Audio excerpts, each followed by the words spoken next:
समावेशी, निर्णायक, महत्वाकांक्षी और कार्यों के प्रति समर्पित होगा।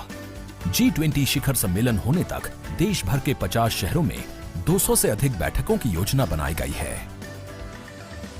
भारत G20 में संस्कृति, सांस्कृतिक विरासत, विविधता और 75 वर्षों की अपनी उपलब्धियों और प्रगति को भी पेश करेगा। राष्ट्र प्रथम सदैव प्रथम की भावना से भारत अमृत काल में नया अध्याय लिखने को तैयार है।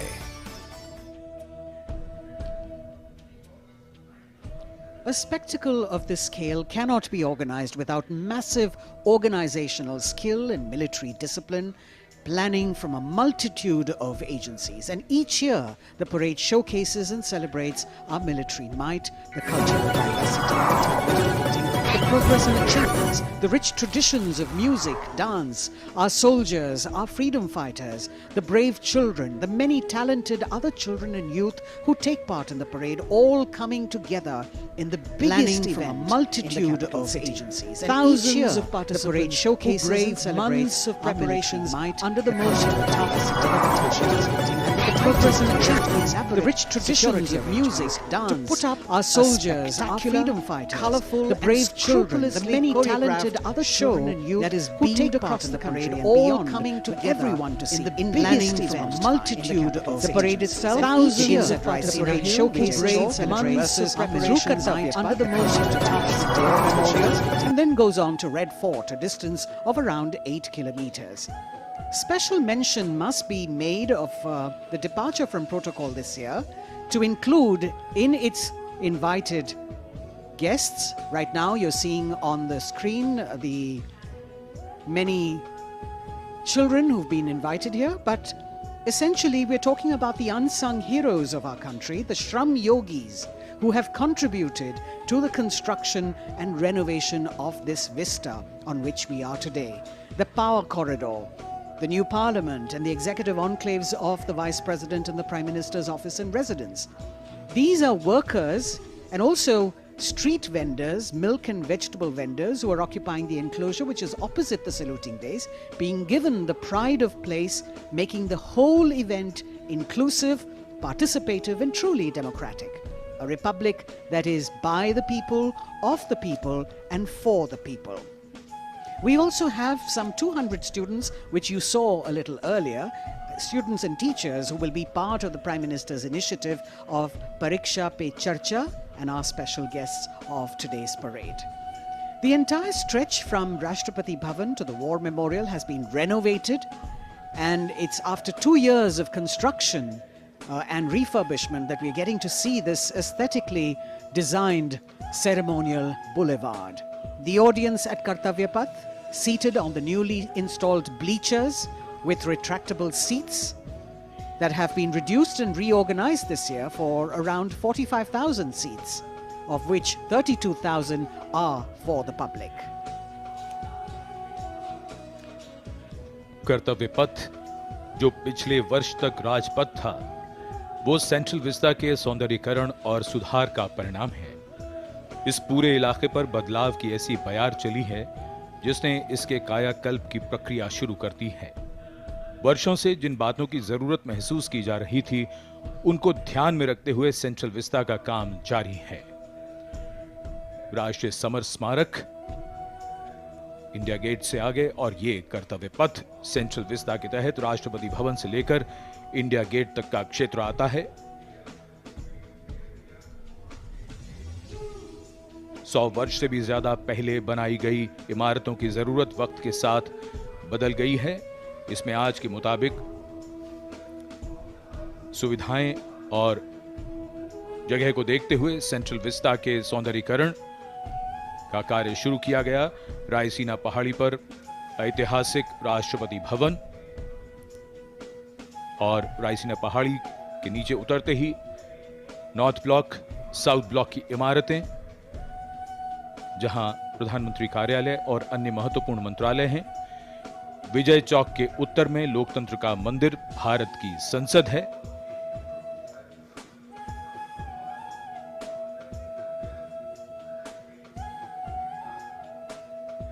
ऐतिहासिक राष्ट्रपति भवन,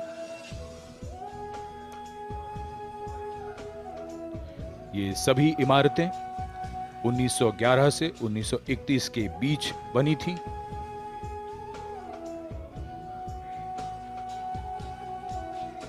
इंडिया गेट के आसपास का पूरा इलाका स्थानीय और देशी पर्यटकों और विदेशी पर्यटकों का पसंदीदा स्थान रहता है।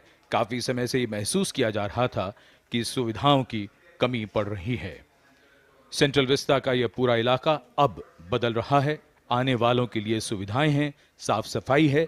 यहां आने का अनुभव अब एक सुखद याद बनकर रह जाता है।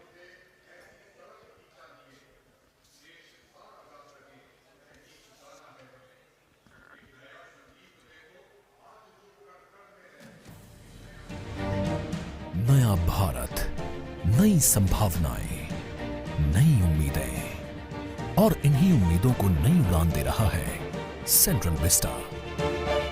ये कहानी है आत्मनिर्भर भारत की। पर्यावरण को बिना कोई नुकसान पहुंचाए रायसीना पहाड़ी और आसपास के दायरे में फैली ये परियोजना किसी सपने को साकार करने जैसी है।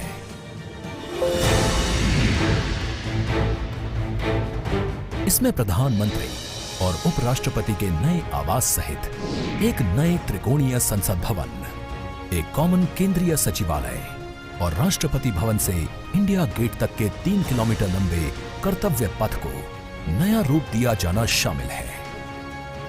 सेंट्रल विस्टा परियोजना में दुनिया के सबसे बड़े लोकतंत्र के मंदिर, वर्तमान संसद भवन के ठीक सामने नए संसद भवन का निर्माण किया जा रहा है। स्थान की कमी और अन्य जरूरतों को महसूस करते हुए नए संसद भवन को भव्य और नई सुविधाओं के साथ विशाल स्वरूप में बनाया जा रहा है, जिसमें लोकसभा चेंबर 3115 वर्ग मीटर में होगा और इसमें 543 सीटों की जगह 888 सीटें होंगी। राष्ट्रीय फूल कमल की थीम पर राज्यसभा का निर्माण कुल 3220 वर्ग मीटर क्षेत्र में किया जाएगा। इसमें 245 की जगह 384 सीटें होंगी। नए परिसर में एक बड़ा कॉन्स्टिट्यूशन हॉल होगा, जिसमें भारत की लोकतांत्रिक विरासत की झलक दिखाई देगी। हाल ही में प्रधानमंत्री नरेंद्र मोदी जी ने संसद भवन की छत पर स्थापित कांसे से निर्मित 9500 किलोग्राम के 20.5 फीट ऊंचे राष्ट्रीय प्रतीक सिंह शीर्ष का अनावरण किया। ये प्रतीक भारत के गौरवपूर्ण इतिहास का साक्षी है। सेंट्रल विस्टा पुनर्निर्माण परियोजना के अंतर्गत प्रधानमंत्री ने राष्ट्रपति भवन से इंडिया गेट तक 3 किलोमीटर के कर्तव्य पथ और ग्रेनाइट से बनी नेताजी सुभाष चंद्र बोस की एक प्रतिमा का अनावरण किया। ये प्रतिमा ऐतिहासिक इंडिया गेट के ठीक सामने सेंट्रल विस्टा एवेन्यू में स्थापित की गई है। एवेन्यू को पर्यटकों और दिव्यांगजनों की सुविधा को ध्यान में रखते हुए विशेष रूप से डिजाइन किया गया है। चाहे जन सुविधाएं हों या परिवहन, छोटी से छोटी जरूरत का ख्याल रखा गया है और इसे नया रूप दिया गया है। आने वाले समय में सेंट्रल विस्टा नए भारत के गौरव की नई कहानी बयां करेगा।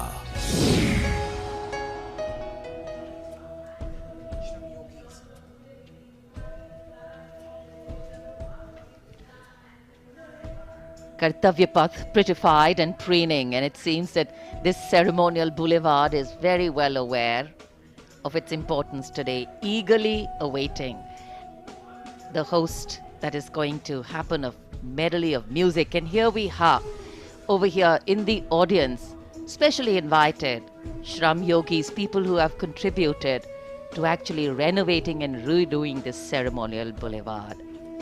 The aim and the theme, of course, is more inclusion of the common person and mainstreaming it. We have street vendors, small vegetable vendors, and also we have special invitees, young children who will be participating in Pariksha Pe Charcha, the program, 200 of them all over here, special enclosures, frontline VIPs. So Kartavya Path actually waiting to host and eagerly awaiting to hear the sounds of a medley of sounds. Varied beats as the parade goes by, the crisp clip-clop of horse hooves, the gentle swoosh of softly padded camel feet, and the gentle tinkle of the bells as they go by. In fact, India is a nation on the move, and the nature of movement, however, is such that it always leaves things behind.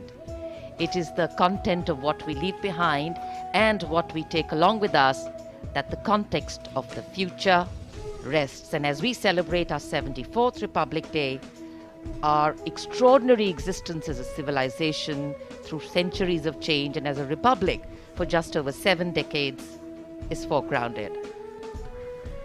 गणतंत्र दिवस parade के दौरान विदेशी अतिथियों की इस राष्ट्रीय पर्व के समारोह में भाग लेने की विशिष्ट परंपरा रही है। इरविन स्टेडियम पर आयोजित पहले गणतंत्र दिवस समारोह के दौरान इंडोनेशिया के राष्ट्रपति डॉक्टर सुकर्णो मुख्य अतिथि थे। 1955 से वर्तमान आयोजन स्थल पर होने वाली भव्य और आकर्षक परेड में अब तक सर्वाधिक 5 बार फ्रांस और ब्रिटेन के अतिथि शामिल हुए हैं और बहुत से विदेशी मेहमानों ने साल दर साल गणतंत्र दिवस परेड की शोभा बढ़ाई है। इस वर्ष गणतंत्र दिवस के खास मेहमान हैं मिस्र के राष्ट्रपति महामहिम अब्दुल फतेह अल-सीसी। भारत और मिस्र इस साल राजनयिक संबंधों की स्थापना के 75 वर्ष मना रहे हैं और भारत की G20 की अध्यक्षता के दौरान मिस्र को अतिथि देश के रूप में भी आमंत्रित किया गया है। खास बात यह है कि पहली बार मिस्र के राष्ट्रपति महामहिम अब्दुल फतेह अल-सीसी गणतंत्र दिवस परेड के मुख्य अतिथि के तौर पर हमारे बीच मौजूद होंगे। मिस्र, अफ्रीका और एशिया को जोड़ने वाला अरब गणतंत्र देश, जो गीजा के पिरामिड के लिए दुनिया भर में मशहूर है। मिस्र और भारत के बहुत पुराने सांस्कृतिक और दोस्ताना संबंध रहे हैं। दोनों ही देश इस वर्ष अपने राजनयिक संबंधों की 75वीं वर्षगांठ मना रहे हैं। इन्हीं संबंधों को और मजबूत करने की दिशा में इस बार भारत की गणतंत्र दिवस परेड में मिस्र के राष्ट्रपति अब्देल फतह अल-सीसी मुख्य अतिथि हैं। ये पहला अवसर है जब 26 जनवरी की परेड में मिस्र के राष्ट्रपति मुख्य अतिथि हैं। अब्देल फतह अल-सीसी मिस्र की सेना में बड़े अधिकारी रह चुके हैं। 2010 से 2012 तक उन्होंने मिलिट्री इंटेलिजेंस के निदेशक के रूप में काम किया। वहीं साल 2012-13 में रक्षा मंत्री के रूप में अपनी सेवाएं दी। उन्होंने 2013 और 14 में मिस्र के उप प्रधानमंत्री के रूप में पदभार संभाला। जनवरी 2014 में उन्हें फील्ड मार्शल के रूप में पदोन्नति मिली थी।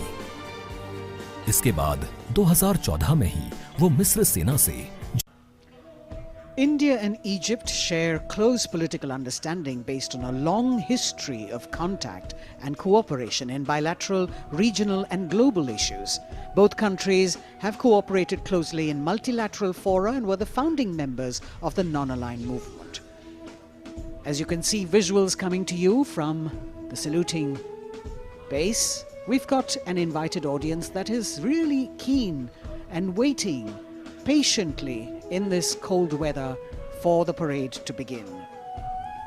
We also have 200 students and teachers who will be part of the Prime Minister's initiative of Pariksha Pe Charcha as special guests of today's parade. And you can see them enthusiastically waving to the camera as it's spanning across, taking their pictures.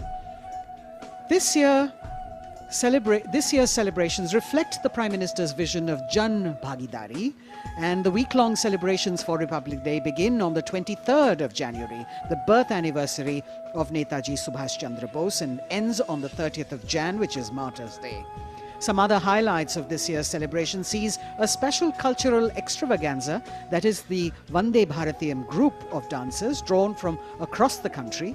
We've got Tales of Bravery by Veer Gatha 2.0 participants, a special military tattoo and tribal festival, melodious performances by an All India School Band competition, military and Coast Guard bands at the National War Memorial, NCC camps, digital sculpture projection, e-invitation, drone show, projection mapping, digital tributes at the National War Memorial, the Tyag Chakra, and, of course, Bharat Parv celebrations. The Republic today reminds us that as a nation we have entered the last quarter of our centenary celebrations, truly a period of Amrit Kal to touch new heights of glory and attain new pinnacles of development, growth and harmony. We should also all pledge today to work together and leave no stone unturned towards taking the nation forward and always serving the nation first before self. 75 वर्ष पूर्व हमारा देश आजाद हुआ, फिर हमने संविधान अपनाया, हम लोकतांत्रिक गणराज्य बने। हमारे लोकतंत्र में ऐसे कई महत्वपूर्ण पड़ाव आए हैं जिनसे दुनिया विस्मय करती है। हम दुनिया के सबसे बड़े लोकतंत्र हैं। हमारा संविधान दुनिया का सबसे लंबा लिखित संविधान है। सभी को स्वतंत्रता, समानता और समान अवसर इसी संविधान द्वारा प्रदान किए गए हैं। इसका प्रभाव यह हुआ है कि देश के कोने कोने से साधारण पृष्ठभूमि के लोग भी शीर्ष और सर्वोच्च पदों तक पहुंचे हैं। देश के स्वतंत्र होने से पहले इस तरह की कल्पना कठिन थी, लेकिन अब बदलाव की ये मानो परंपरा सी बन चली है। भारत में लोकतंत्र की जड़ें बड़ी पुरानी हैं। लोकतंत्र की परिकल्पना सबसे पहले भारत भूमि पर ही साकार हुई थी। लोकतंत्र में सरकारें चुनने का अधिकार केवल जनता का होता है और भारत के लोकतंत्र का जो दुनिया में विशेष स्थान है, उसकी ये पहचान और लोकतंत्र की शान दुनिया को चमत्कृत करती रहती है। इसी कड़ी में महत्वपूर्ण अध्याय तब जुड़ा जब पिछले वर्ष देश की 15वीं राष्ट्रपति श्रीमती द्रौपदी मुर्मू ने सर्वोच्च संवैधानिक पद पर अपना कार्यभार संभाला।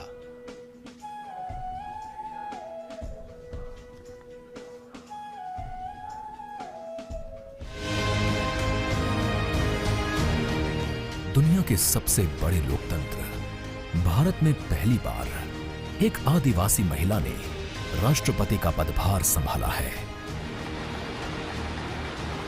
देश के सबसे पिछड़े इलाकों में शुमार ओडिशा के मयूरभंज जिले के संथाल परिवार में जन्मी द्रौपदी मुर्मू का राष्ट्रपति पद तक का सफर उनके संघर्ष की कहानी बताता है।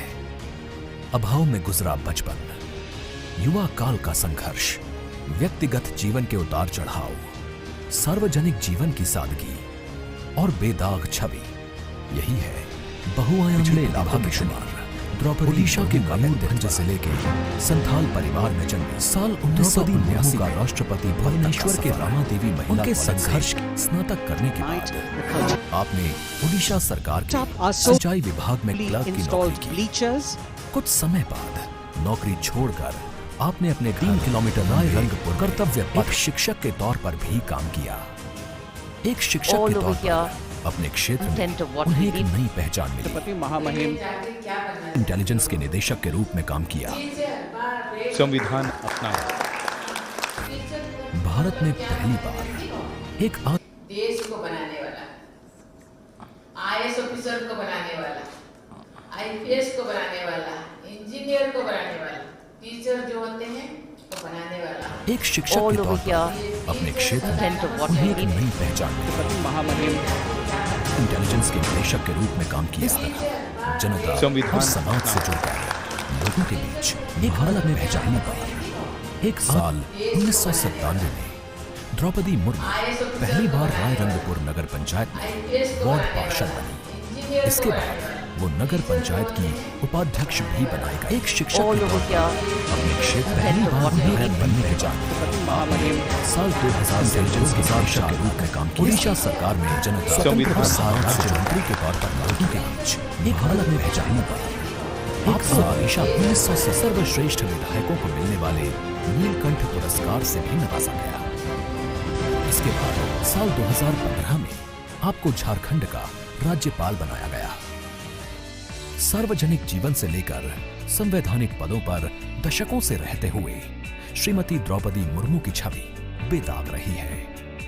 सन 1958 में जन्मी द्रौपदी मुर्मू पहली राष्ट्रपति हैं जिनका जन्म आजादी के बाद हुआ। महिलाओं के विकास में ही देश का विकास निहित है।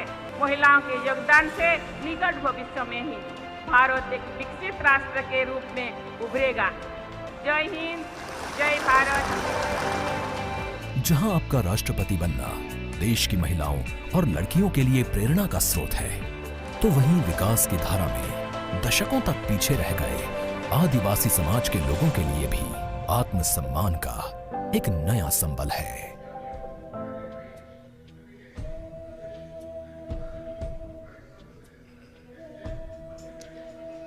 The form of government chosen by the leaders of a nation is a critical determinant of the type of life its citizens and future generations will live.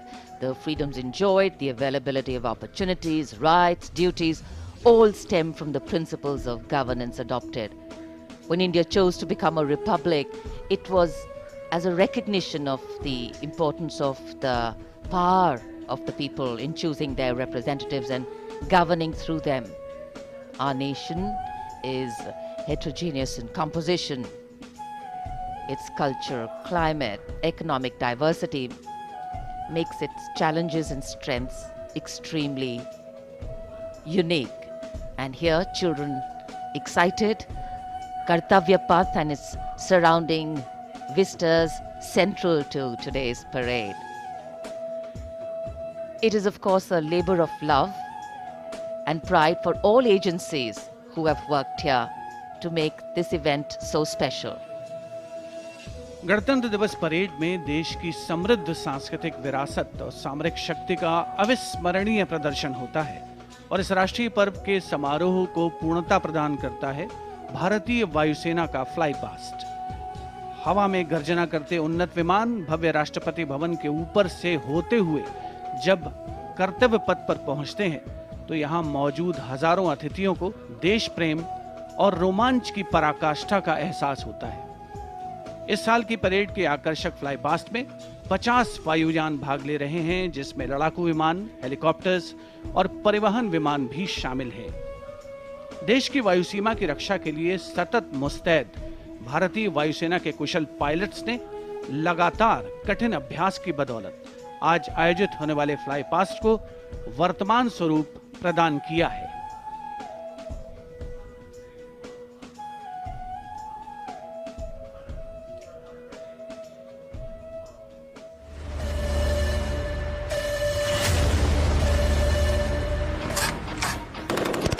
भारतीय सेना के शौर्य, पराक्रम और अदम्य साहस के गौरवशाली प्रदर्शन को समेटे गणतंत्र दिवस पर होगा भव्य फ्लाई पास्ट। इस ऐतिहासिक फ्लाई पास्ट में 44 एयरक्राफ्ट दिखाएंगे आकाश में साहसिक करतब। कर्तव्य पथ साक्षी बनेगा जैगुआर, सुखोई, अपाचे और राफेल जैसे एयरक्राफ्ट के हैरत अंगेज कर देने वाले एयर शो का।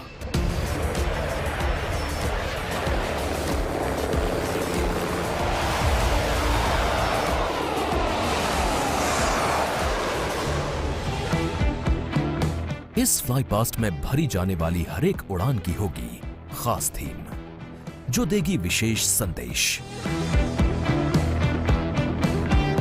सबसे पहले आकाश में दिखेगा ध्वज फॉर्मेशन। इसमें 4 Mi-17 हेलीकॉप्टर तीनों सेना के झंडे और भारतीय तिरंगे को लहराकर इस पर्व को शुरू करेंगे। इसके बाद बारी होगी रुद्र की। फर्स्ट आर्मी व्हीकुलर कंटिंजेंट के ठीक ऊपर 4 advanced light helicopter diamond formation के जरिए पेश करेंगे असाधारण करतब।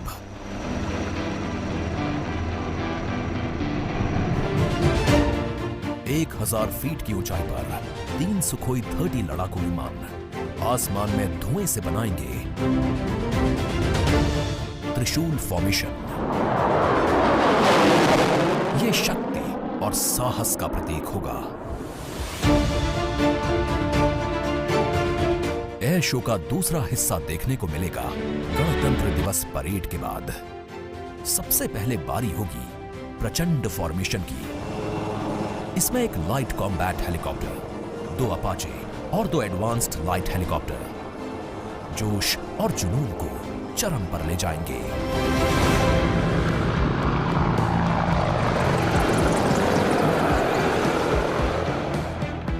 इसके बाद अगले कुछ मिनट तक आसमान में हैरत अंगेज कारनामों से आपको रोमांच से सराबोर करने के लिए वायु योद्धा पेश करेंगे तिरंगा फॉर्मेशन। इसमें शामिल होंगे 5 सारंग एडवांस्ड लाइट हेलीकॉप्टर।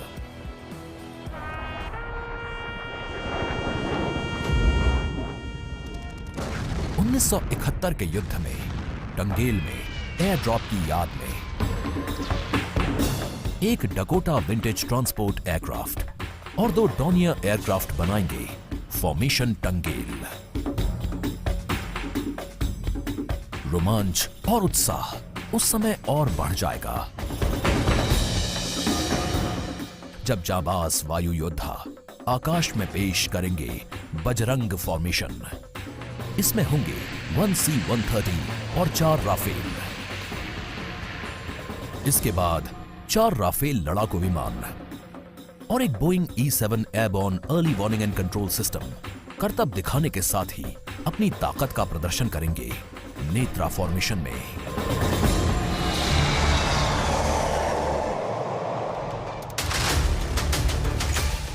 जोश अपने चरम पर होगा जब वायु सैन्य शक्ति में इजाफा करने वाले एक C-17 और 2 सुखोई 30 मिलकर बनाएंगे भीम फॉर्मेशन।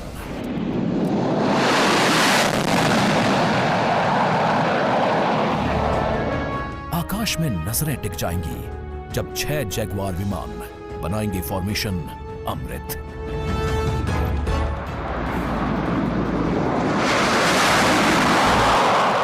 सबसे अंत में होगा विजय फॉर्मेशन। इसमें एक राफेल विमान वर्टिकल चार्ली का विहंगम दृश्य पेश कर दर्शकों को कर देगा मंत्रमुग्ध। तो इंतजार कीजिए उस रोमांचित और भव्य फ्लाई पास्ट का।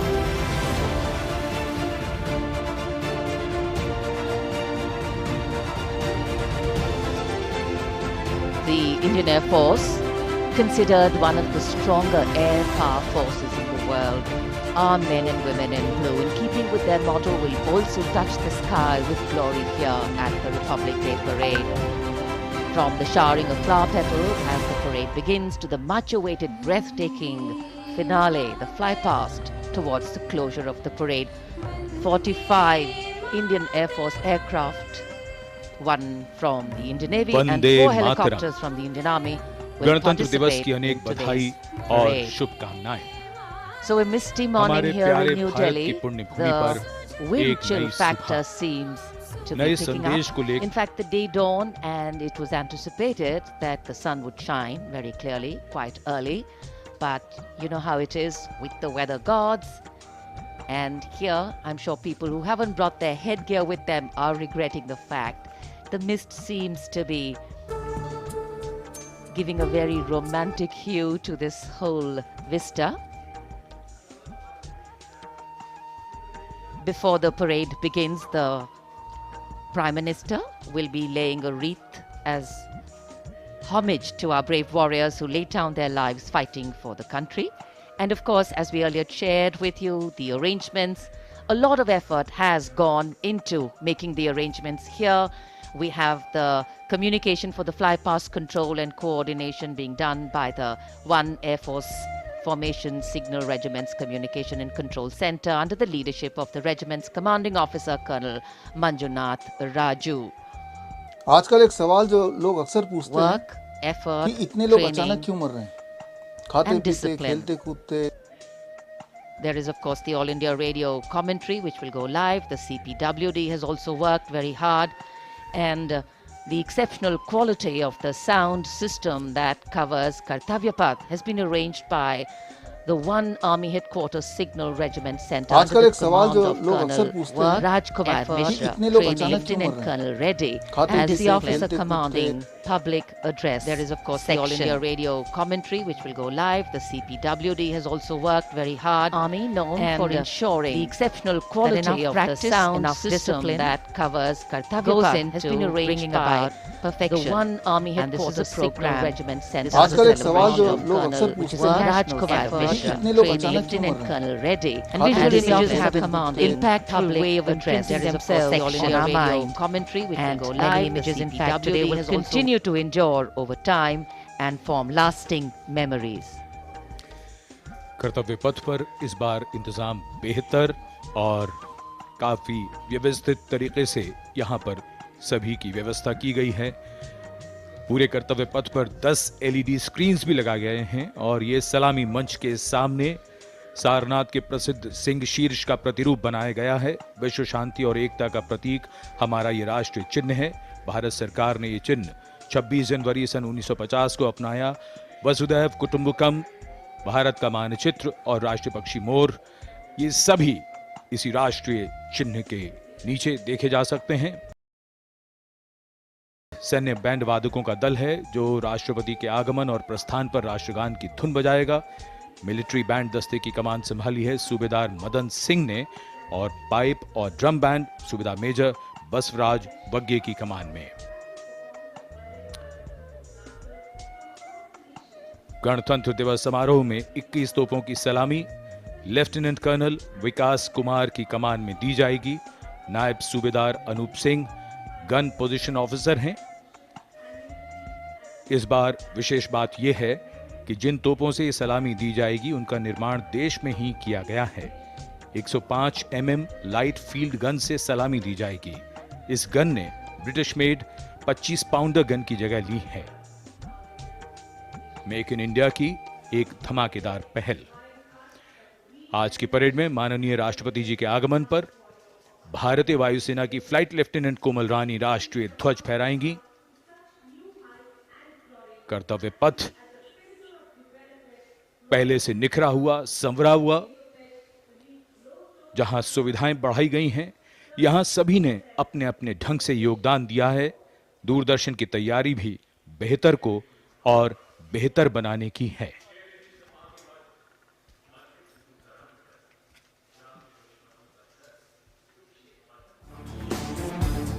A picture speaks 1,000 words.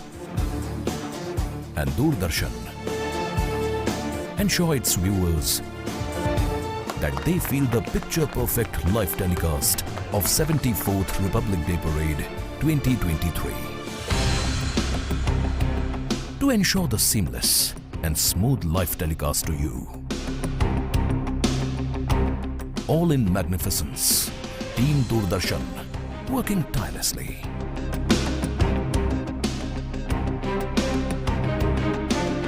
For this, Doordarshan has placed 60 high-definition, latest state-of-the-art facility cameras at different positions.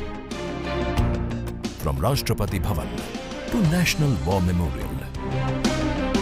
2 PTZ camera placed inside presidential enclosure to capture the close-up of VVIPs. 1 PTZ has been placed on top of retractable roof of presidential enclosure. For a versatile and the bigger picture of Kartavya Path. 2 Jimmy jibs and 1 180-degree fisheye camera to ensure each and every moments will be captured. 15 cameras have been installed at National War Memorial. We have 2 Jimmy jibs at NWM. Strategically placed on the top of the crane at India Gate. And 3 cameras on the top of India Gate both sides. At Rashtrapati Bhavan, there are 10 cameras with Jimmy jib near Burji of North Block. 2 at the dome of Rashtrapati Bhavan. The 60 cameras are supported and interlinked by high-definition OB vans. placed at Kartavya Path, National War Memorial and Rashtrapati Bhavan. These are linked by optical fiber and satellite connectivity to a production control room with magnificent monitor wall setup at Kartavya Path. For this live telecast, the overall in charge is Usha Pawar, engineering in charge Abhishek Agrawal, program in charge Anup Khajuria, and it's being produced by Jitendra Singh Chauhan. On jagged peaks and icy slopes, they tell the tales of the Jimny, known to men and mountain goats. What stories will they tell about you? The new 5-door Jimny, inspired by true stories.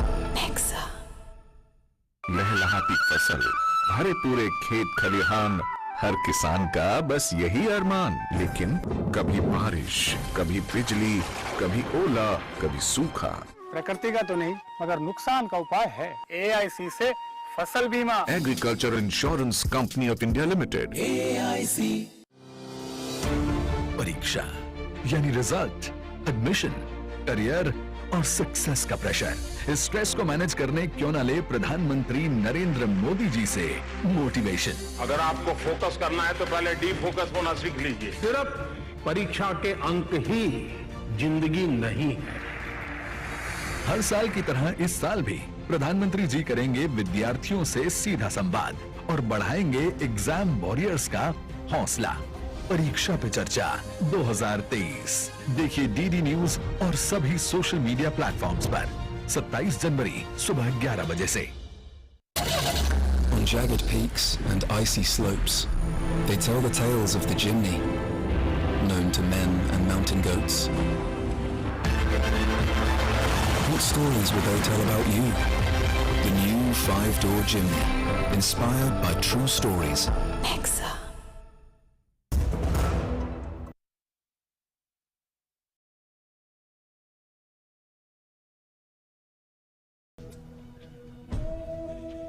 An important marker of the start of the Republic Day parade is the customary homage paid by the Prime Minister as he leads the nation in paying tribute to the martyrs at the National War Memorial. An inter-services guard is formed by 7 soldiers representing the armed forces, and this year will be commanded by an Air Force officer, Squadron Leader Akash Gangas. A war memorial is a building, monument, statue or an edifice to celebrate a war or victory or to commemorate those who died or were injured in war. Since independence, more than 26,000 soldiers of the Indian Armed Forces have made the supreme sacrifice to defend the sovereignty and integrity of the country, and the National War Memorial represents the gratitude of a nation to its armed forces. This memorial has a distinct scheme of concentric circles wherein you've got the Amar Chakra, circle of immortality, the Veer Tar Chakra, which is the circle of bravery, the Tyag Chakra, or the circle of sacrifice, and the Raksha Chakra, which is the circle of protection. You can see the names here of the 26,000 soldiers who have made the supreme sacrifice, embossed in gold on granite tablets.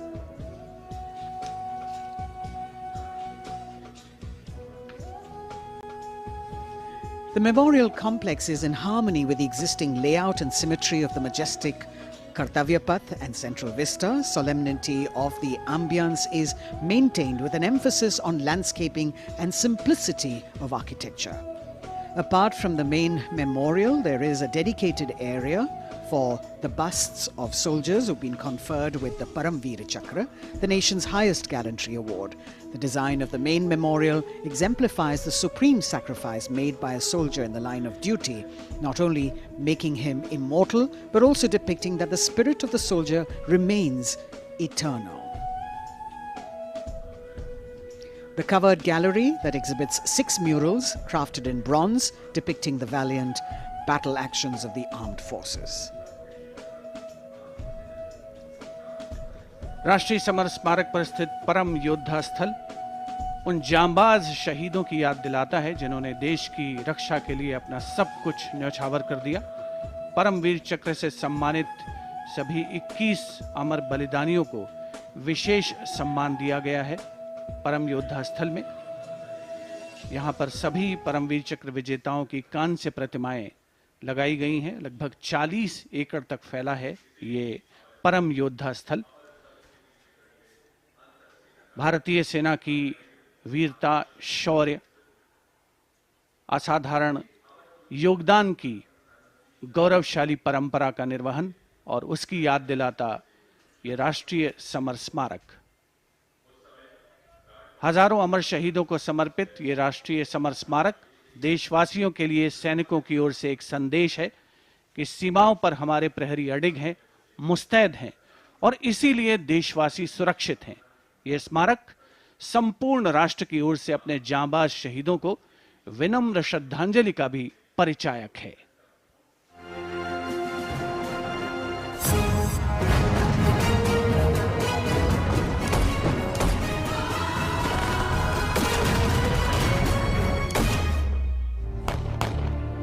मातृभूमि की रक्षा के लिए अपने प्राणों की आहुति देने वाले सैनिकों के त्याग, समर्पण और शहादत का गौरवशाली प्रतीक है राष्ट्रीय समर स्मारक। आजादी के बाद के युद्धों और ऑपरेशंस में जान देने वाले लगभग 26,000 सैनिकों के सम्मान में इंडिया गेट के ठीक सामने बनाया गया है नेशनल वॉर मेमोरियल। 25 फरवरी 2019 को प्रधानमंत्री नरेंद्र मोदी ने राष्ट्रीय समर स्मारक देश को समर्पित किया। ये उन शहीदों को नमन करने का अनुपम माध्यम है जिन्होंने अदम्य साहस और पराक्रम के साथ सर्वोच्च बलिदान देते हुए तिरंगे की आन, बान और शान को बनाए रखा। चक्रव्यूह रचना से प्रेरणा लेते हुए 40 एकड़ के क्षेत्र में राष्ट्रीय समर स्मारक का निर्माण किया गया है। इसे मुख्य रूप से 4 चक्रों में डिजाइन किया गया है। अमर चक्र केंद्रीय चक्र है और बीचों बीच स्थित है। ये अमरता का प्रतीक है। इसके केंद्र में एक स्तंभ है जिसमें अमर जवान ज्योति हमेशा प्रज्वलित रहती है। ये 15 मीटर ऊंचा स्तंभ दिखाता है कि देश के सैनिकों का हौसला अटल और अडिग है।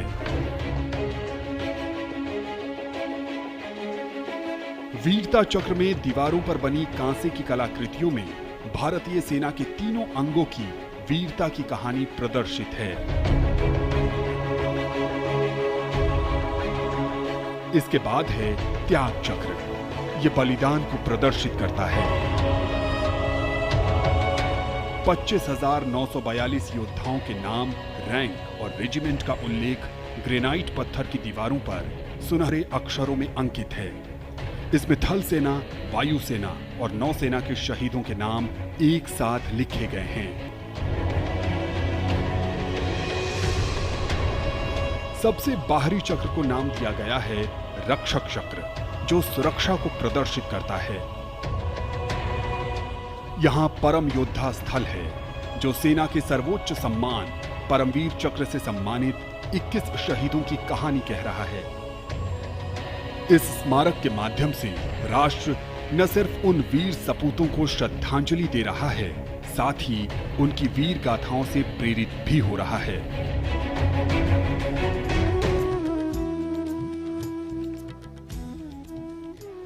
Time moves on, leaving in its wake stories, memories and heroes. And here at the National War Memorial, we commemorate those countless unsung warriors who gave their today for our tomorrow, their sacrifice given selflessly, soulfully and seamlessly. In fact, the call of duty, when it beckons, drowns out everything else. Every soldier considers it a matter of honor to fight for the country. And that's what makes this sacrifice so supreme, because the call a soldier answers raises no doubt, no question. राष्ट्रीय summer स्मारक स्वतंत्रता के बाद से हमारे वीर सैनिकों द्वारा किए गए बलिदान का प्रमाण है और प्रतीक भी। स्मारक में एक शाश्वत ज्योति है जो अमर जवान के सर्वोच्च बलिदान का प्रतीक है। पिछले वर्ष इंडिया गेट पर अमर जवान ज्योति का स्मारक की शाश्वत ज्योति में पूरे सैन्य सम्मान के साथ विलय कर दिया गया था। हमारे वीर सैनिक जिनके त्याग और बलिदान के कारण हम सुरक्षित हैं, हम घरों में चैन से सोते हैं, क्योंकि ये सीमाओं पर मुस्तैद हैं, जागते हैं और सर्वोच्च बलिदान करने से कभी पीछे नहीं हटते। इन्हीं की वजह से हम सुरक्षित हैं। अमर जवान को नमन। Amar Jawan etched in gold, fire sacred and pure, rising from the depths of substance. The nation, its safety, integrity and protection come first, always and every time for our soldiers. In fact, leadership, they say, is practiced not so much in words as in attitude. An attitude colors your thoughts, words and actions constantly. Honoring and revering those who chose to embrace their lives with courage, discipline, dedication and valor is leadership in its finest form. Raksha Mantri Shri Rajnath Singh has arrived here at the memorial, and before the parade begins, Prime Minister Narendra Modi, on behalf of a grateful nation, will pay homage to the Amar Jawan, the immortal soldier, at the National War Memorial here, which is near India Gate. The three service flags and the national flag catching the morning breeze. Harmonizing seamlessly with the surroundings, the four concentric circles hold with reverence at their center an obelisk in which burns the eternal flame representing the immortal soldier. राष्ट्रीय summer स्मारक हमें उन बहादुर सैनिकों के अप्रतिम शौर्य, असाधारण वीरता और सर्वोच्च बलिदान की याद दिलाता है, जिन्होंने मातृभूमि की रक्षा के लिए हंसते हंसते अपने प्राण न्यौछावर कर दिए थे। माननीय प्रधानमंत्री श्री नरेंद्र मोदी का काफिला कुछ ही समय के उपरांत राष्ट्रीय समर स्मारक तक पहुंचेगा और वे देश की ओर से अमर शहीदों को श्रद्धा सुमन अर्पित करेंगे। एक बहुत ही भावुक क्षण होता है जब हम देश के अमर सपूतों को, जांबाजों को याद करते हैं, और खास तौर पर इस गणतंत्र दिवस के राष्ट्रीय पर्व के अवसर पर। Indeed, a solemn homage by a grateful nation at a national monument built to honor and remember and respect our soldiers. As soon as the Prime Minister alights at the National War Memorial, he will then be escorted to the area where he will place the wreath after having met the three chiefs, the Chief of Defence Staff, the Raksha Mantri and the Rajya Raksha Mantri, the Defence Secretary and other dignitaries who were present there. A solemn homage, a very poignant moment when the entire nation will unite in the spirit of respect, gratitude and patriotism. And our first glimpse of the Honourable Prime Minister as he's seated in his vehicle and soon to alight, his beautiful turban with all the colours that really represent the diversity of our country. Greeting the three chiefs, the Chief of Defence Staff, General Anil Chauhan, Chief of Army Staff, General Manoj Pandey, Chief of Naval Staff, Admiral Hari Kumar, Chief of Air Staff, Air Chief Marshal V.R. Chaudhary.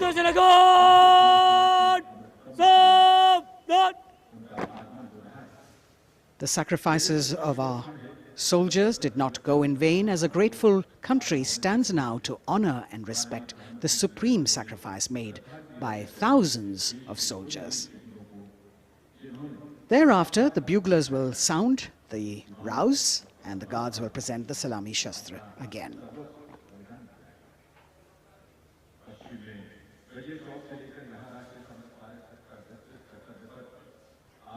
The Inter-Services Guard formed by 7 soldiers representing the armed forces, this year commanded by an Air Force officer, squadron leader Akash Gangas. राष्ट्रीय summer स्मारक पर माननीय प्रधानमंत्री श्री नरेंद्र मोदी का आगमन हो चुका है। उनका स्वागत किया विधिवत तौर पर रक्षा मंत्री श्री राजनाथ सिंह ने। Chief of defence staff general Anil Chauhan, रक्षा राज्य मंत्री श्री अजय भट्ट,